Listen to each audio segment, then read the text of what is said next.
ఎట్ట వాళ్ళు కవరేజ్ చేయట్లా నేను చేస్తున్నా అదే అంతలా మానే. Hello friends, welcome to our channel. So already మీరు సంగీత్ వీడియోస్ చూశారు నిర్మలారెడ్డి వరల్డ్ అండ్ రైతు బిడ్డ రెడ్డి ఛానల్లో రీసెంట్గా. సో ఇదేంటంటే మా అన్నయ్య వాళ్ళ పాప ఓణీల ఫంక్షన్కి చేసిన ఏర్పాట్లు అన్నమాట. సో నా సముద్రం ఒడ్డున సంగీత్ అయిపోయింది, సంగీత్ అండ్ మెహందీ. ఇప్పుడు ఏంటంటే ఇక్కడ నెల్లూరులో ఒక హౌస్ రెంట్కి తీసుకున్నారు. సో ఆ హౌస్ చూసి తర్వాత మనం వీడియోలోకి వెళ్ళిపోతాం. వాళ్ళు Bezawada Gopal Reddy CM state Tamil Nadu and Andhra. Bezawada Gopal Reddy ఇదే. ఓహో, రెంట్ పర్పస్ కాదు, వాళ్ళు ఇల్లు ఏంటి అని రెంట్కి ఇచ్చుంటారు. అవునవునులే. ఓహో, మా బంధువు లొకేషన్ అయినా ఇదే తీసుకుంటాం. అవునా? ఇది ఒక బెడ్రూమ్, పెద్ద పెద్ద సిట్ హౌస్, అవి డ్రెస్సింగ్ రూమ్స్ అవన్నీ. ఇంకా సీఎం ఇల్లు అంటే చెప్పాలి.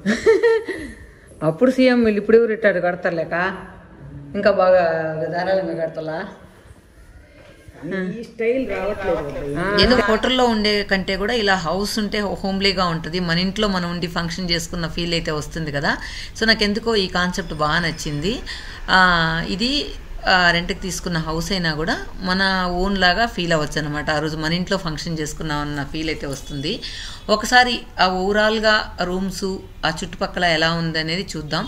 ఏమైనా ప్లేస్ ఉంటేనే ఆ ఇంటికి అందం వస్తుంది. చూడండి, ఈ చుట్టుపక్కలంతా కూడా చెట్లు వేసి ఉంటే ఇంకా బాగుండేది. కాకపోతే అన్ని పెద్ద పెద్ద చెట్లు మాత్రం ఉన్నాయి. మా వదినమ్మ. సో ఏంటంటే ఇక్కడ వాళ్ళు యూఎస్లో నుంచి వచ్చి ఇక్కడ ఫంక్షన్ చేస్తున్నారని చెప్పాను కదా. సో వదినమ్మ టెన్షన్ పడిపోతుంది, ఇంకా పాప రాలేదని. ముందు వేరే హోటల్లో ఉన్నారు, హోటల్ నుంచి ఇక్కడికి వస్తున్నారనమాట. ఇక్కడికి వచ్చి ఇక్కడి నుంచి గుర్రపు బండిలో మనం మండపానికి వెళ్ళాలి. అదనమాట ఇది కాన్సెప్ట్.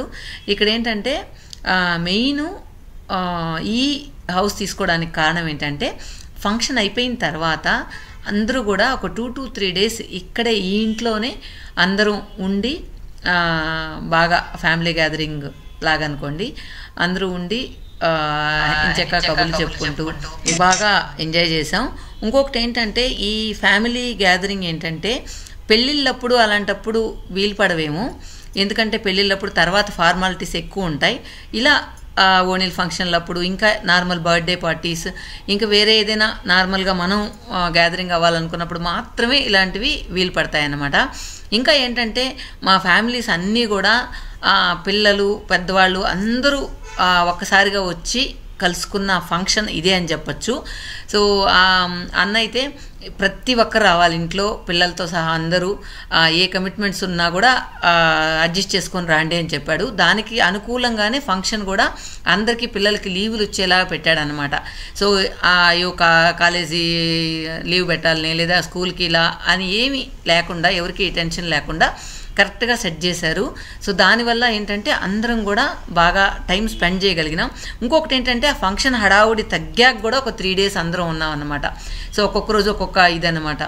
అలా అందరూ కూడా వాళ్ళ స్ట్రెస్ని తగ్గించుకున్నారు.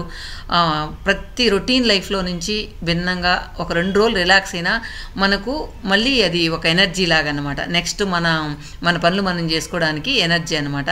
ఇక్కడ మాత్రం మా వదిన బిజీగా టెన్షన్గా ఉంది, వాళ్ళ పాప ఇంకా రాలేదని చెప్పేసి. సో మొత్తానికి అందరూ 1 by 1 వస్తూ ఉన్నారు. ఇక్కడికి వచ్చిన తర్వాత ఇక్కడి నుంచి మండపానికి వెళ్ళాలన్నమాట. మొత్తానికి యూఎస్లో పెరిగిన పిల్లలైతే ఇట్లాంటి బట్టలు వేసుకుంటే అయ్యో ఎప్పుడెప్పుడు తీసేద్దామా అని అంటారు. కానీ ఈ పాప మాత్రం చాలా ఓపిక్గా ఏం వేయించుకున్న జడలు కానీ డ్రెస్ కానీ ఏదైనా కూడా ఫోటోషూట్ కానీ అంతా ఓపిక్గా తీసుకుందనమాట. పాపం ఆ జడ మొయ్యలాగా చచ్చిపోతుంది, ఇంకొకళ్ళు ఎత్తుకొని తిరగాలన్నమాట ఆ జడని. కానీ ఆ పిల్లల పావళ్ళ బరువు, ఆ జడల బరువుతో చచ్చిపోతున్నారు పిల్లలైతే. కానీ మనకు పిల్లలు అందంగా కనబడాలంటే ఇట్లాంటి ఫంక్షన్లో తప్పదు కదా, భరించాల్సిందే. ఒక ఫంక్షన్ అయిపోవడమే తడు, అందరూ ఇంకా ఎప్పుడెప్పుడు ఈ డ్రెస్సులన్నీ తీసేద్దామా అన్నట్లు ఉంటారనమాట. మొత్తానికి అందరూ వచ్చేసారు. ఓన్లీ ఫ్యామిలీ మెంబర్సే ఎక్కువగా అని చెప్పాను కదా. సో అందరూ రానే వచ్చేసారు. ఇప్పుడు మనం గుర్రపు బండిలో అక్కడికి మండపానికి వెళ్తూ ఉన్నాం. సో సరదాగా అందరూ వచ్చింది చూద్దాం రండి. ఎట్లా వాళ్ళు కవరేజ్ ఇట్లా నేను చేస్తున్నా అదే బ్లాగింగ్ స్టఫ్ తీసుకురాలే అంతలా మానేస్తుందా కూడా అవునా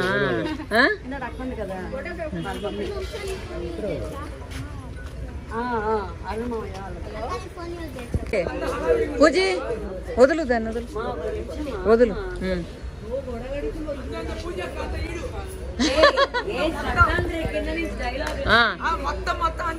ఏడా చిమ్మే వాళ్ళు లేరంట చిమ్మే బాబా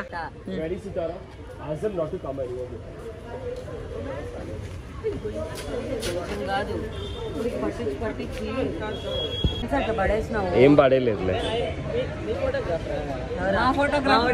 చదువుకునే వాళ్ళు పిల్లకాయలు వెళ్తాం వాడేం పిల్లకాయ నువ్వు భూమి పుట్టకు ముందు పుట్టినాడు వాడు వాడికి నాకేం మాకు తెలిసి నా ఫ్రెండ్ కోర్స్ అది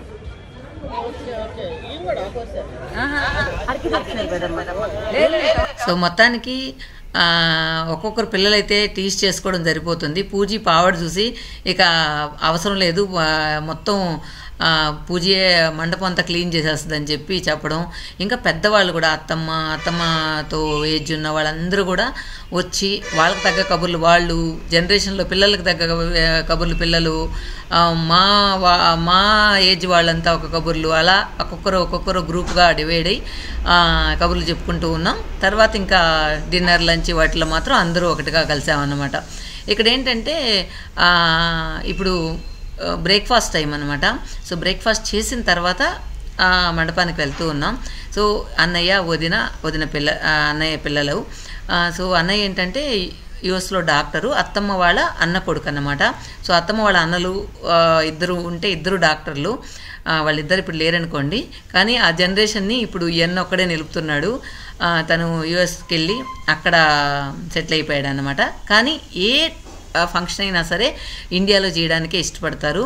ఇండియాలో వచ్చి ప్రతి ఒక్క ఫంక్షన్ కూడా అందరి సమక్షంలో మన వాళ్ళ మధ్య చేసుకోవాలన్నదే అన్న కోరిక.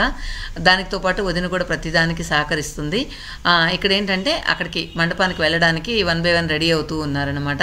సో అత్తమ్మ అయితే బయట గేట్ దగ్గర వెయిట్ చేస్తూ ఉంది కారు కోసం. ఇప్పుడు పాప కోసం ఏంటంటే గుర్రబండి రెడీ చేసి బయట పెట్టారు. ఇక్కడ నుంచి ఒక 1 కిలోమీటరు అట్లా ఉండొచ్చు.